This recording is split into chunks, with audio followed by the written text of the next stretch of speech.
दोस्तों, अगर आपको ये वीडियो पसंद आए तो चैनल को सब्सक्राइब करें और बेल आइकन दबाना ना भूलें।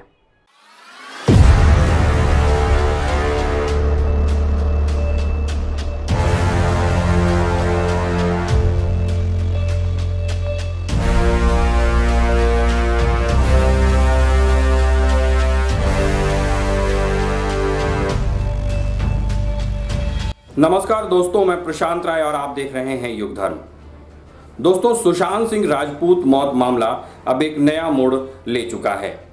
पहले सुशांत सिंह राजपूत की मौत की जांच के मामले को लेकर बिहार और महाराष्ट्र आमने सामने रहे और इसके बाद कंगना रनौत ने जब इस मामले पर बयानबाजी शुरू की तो हिमाचल की बेटी बनाम मराठा गौरव का एंगल आया और अब बंगाल की कांग्रेस कमेटी ने इस मामले को दूसरा रंग दे दिया है। बंगाल कांग्रेस कमेटी के अध्यक्ष अधीर रंजन चौधरी ने रिया चक्रवर्ती को, जो कि इस मामले में मुख्य आरोपी के रूप में मानी जा रही हैं, उनको बंगाली ब्राह्मण बताते हुए मीडिया को उनके पीछे पड़ने का आरोप लगाया है, मीडिया को इस मामले को प्रभावित करने का आरोप लगाया है।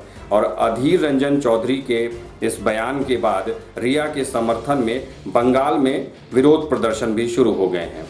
तो दोस्तों, अब ये जो मामला है ये और ज़्यादा राजनीतिक हो रहा है, इसका राजनीतिक दायरा और बड़ा हो रहा है।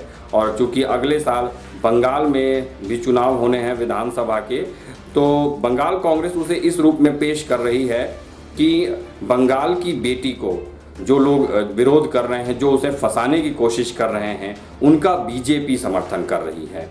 ऐसे में बीजेपी, जो कि बिहार में सुशांत सिंह राजपूत के मामले को लेकर के जनता के बीच जा रही और वो कह रही है कि इसे वो भूलने नहीं देंगे, उनके लिए अगले साल अब इसी मुद्दे को लेकर के बंगाल में जवाब देने की चुनौती होगी।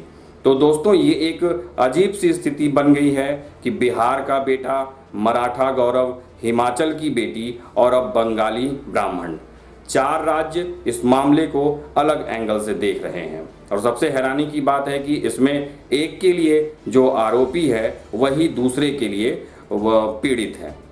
तो ये भी राजनीति का एक प्रयोग है और ये जाति धर्म के बाद राज्यवाद का भी प्रयोग राजनीति में किया जाता है, पहले से किया जाता है।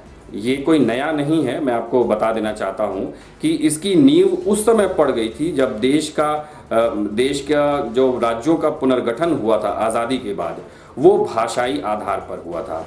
बहुत ज़्यादा इतिहास की बात नहीं करूँगा, लेकिन इतना आपको बता देता हूँ कि जब नए राज्यों की गठन की मांग हुई तो भाषाई आधार पर राज्यों के गठन की मांग की गई थी।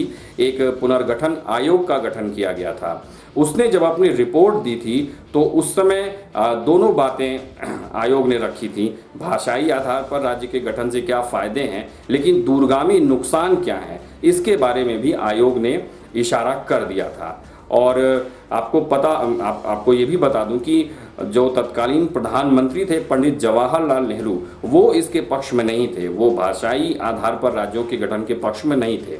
लेकिन इन मुद्दों को लेकर इतना आंदोलन हुआ, आंध्र प्रदेश, पंजाब, महाराष्ट्र राज्यों में इतना उग्र आंदोलन हुआ कि केंद्र को झुकना पड़ा था राज्यों की मांग के आगे, जो लोग थे इन राज्यों के, उनकी मांग के आगे, और भाषाई आधार पर राज्यों का पुनर्गठन कर दिया गया। एक जानकारी और दे दूं आपको मैं कि मुंबई, जिसके बारे में अभी ये कहा जा रहा है सुशांत सिंह राजपूत प्रकरण के दौरान कि मुंबई किसी एक की नहीं है, वो सबकी है, ये बात भी उस समय उठी थी। और मुंबई को महाराष्ट्र से अलग कर दिया जाए, इस पर भी काफ़ी विवाद हुआ था, काफ़ी बहस चली थी। लेकिन जन आंदोलन के दबाव में मुंबई को महाराष्ट्र में शामिल कर दिया गया था।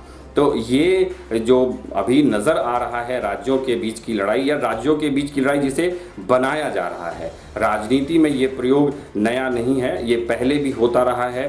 जाति धर्म के बाद ये एक बड़ा हथियार है राजनीतिज्ञों के लिए, जिसका वो प्रयोग करते हैं और यही वो हो रहा है। हालांकि एक अंतर है कि जब इन राज्यों के पुनर्गठन की मांग उठी थी और जिन लोगों ने इस मांग को उठाया था, उनका उद्देश्य अपने क्षेत्र, अपने राज्य, अपने समुदाय का विकास करना था। और आज केवल सत्ता में बने रहने के लिए या सत्ता प्राप्ति के लिए इन बातों का उपयोग किया जा रहा है।